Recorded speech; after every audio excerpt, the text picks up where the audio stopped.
going to cost more than $1 trillion over 10 years, $100 billion a year, right? Well, they didn't put in this $360-some billion for the doc fix.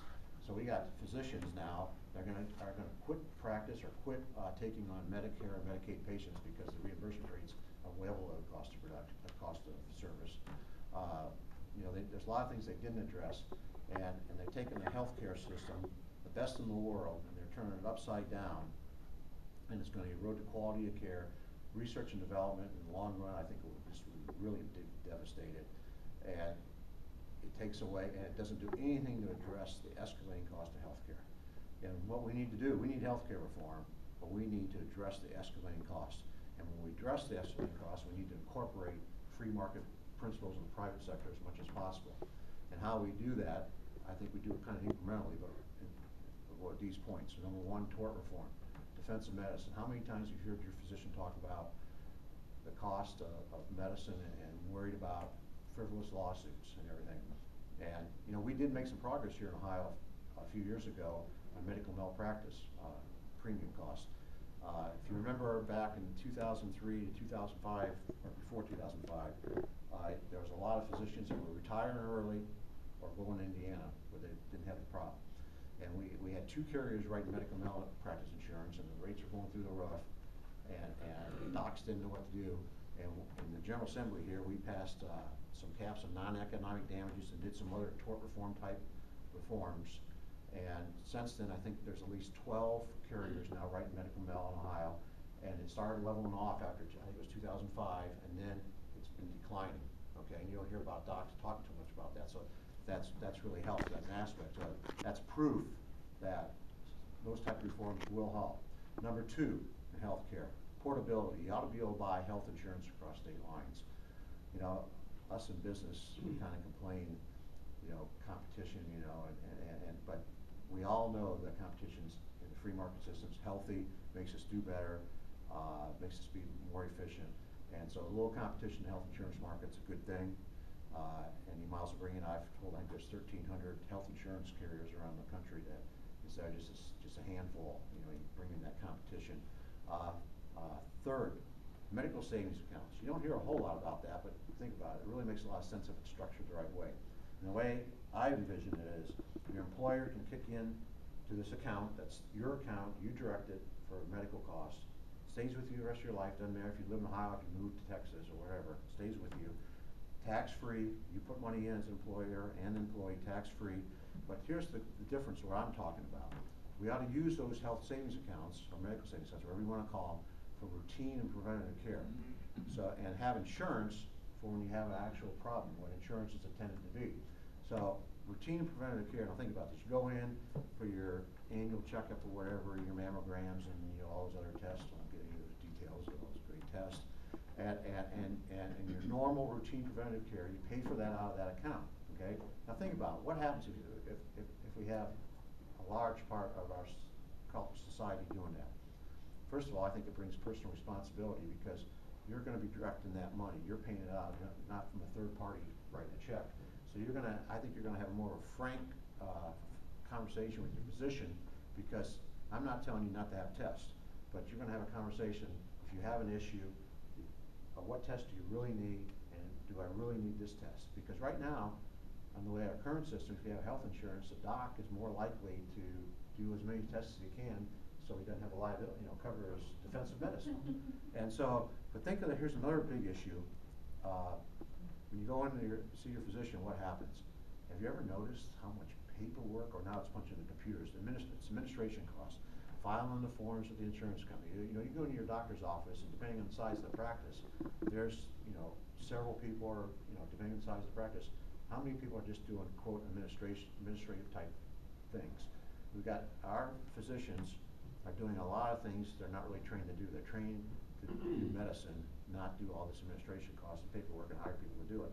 And I think if you could eliminate a lot of those administration costs by using the health savings accounts in that way, because they're not filing paperwork for every patient they see. Not, you know, I don't know how many patients doctors see in an hour, but they seem like quite a bit when you go in and how they work you through. And they're all filing that paperwork, and so I think that would help lower costs. And so we need to do things like that to address costs. on the people that are uninsured, that don't have insurance.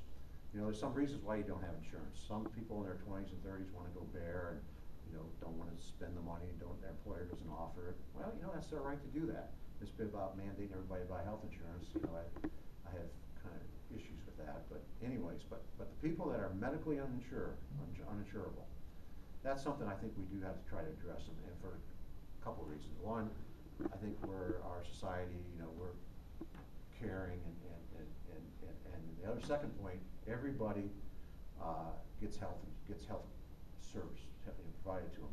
If they end up going to the emergency room, you know, it's going to cost at least $1,000 to walk through the door, and so we're paying for that for those people that don't have insurance. So if we can develop a system to get them insurance, get them in the private insurance market, we're going to be better off, I think. Plus, they're going to be better off because they're going to actually get better care. They're just not going to be treating a problem when the brush fire gets out of control, or treating symptoms.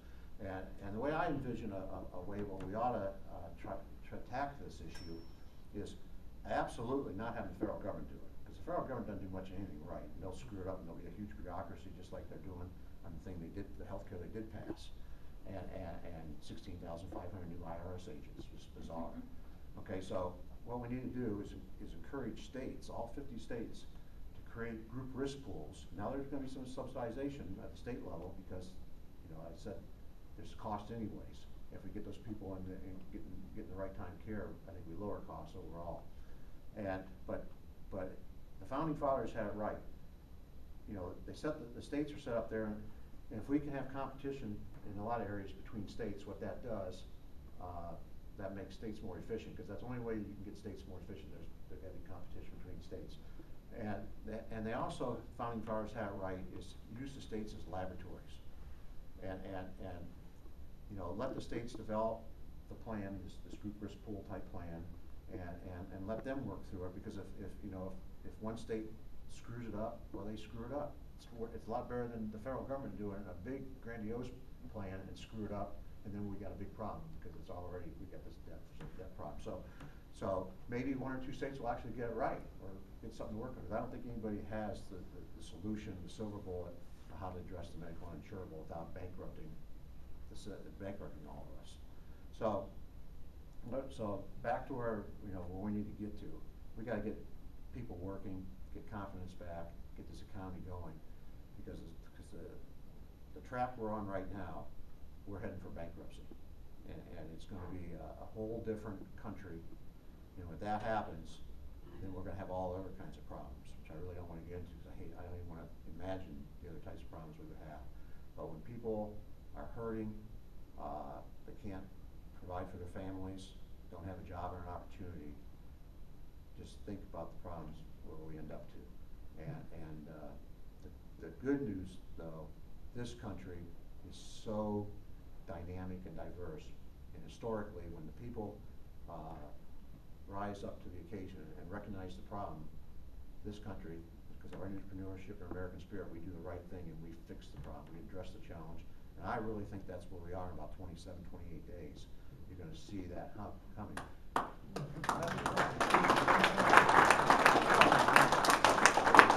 I'm glad to see that people like you are paying attention and getting engaged, because that's what gets this country, that's what we answer the problems, when the American people get engaged. And if we don't make this change, and I'm not going to defend the Republicans either. We've got what we got to do. We get in control, majority in Congress. We got to do what we say we're going to do, and I'm damn well going to do that. Because if we don't, you need to kick us out too. Okay? And we will. And I'm confident we will. And you know, I started running for this a year ago last August, and I like to say this is one damn long job interview. But you know what campaigns, what the process, if you understand campaigns in a representative democracy, representative republic, representative democracy government, the way it works and the way it works right is when I'm campaigning, I'm listening to people and hearing their concerns. You know, I'm talking to employers, I'm talking to everybody, and then you kind of figure out where we need to get to, and a lot of times it just kind of confirms what I've been thinking, but it's all about getting this economy going, and that secures our national security, it secures our freedoms, and our standard of living, and ensures that we don't pass on to the next generation a lower standard of living.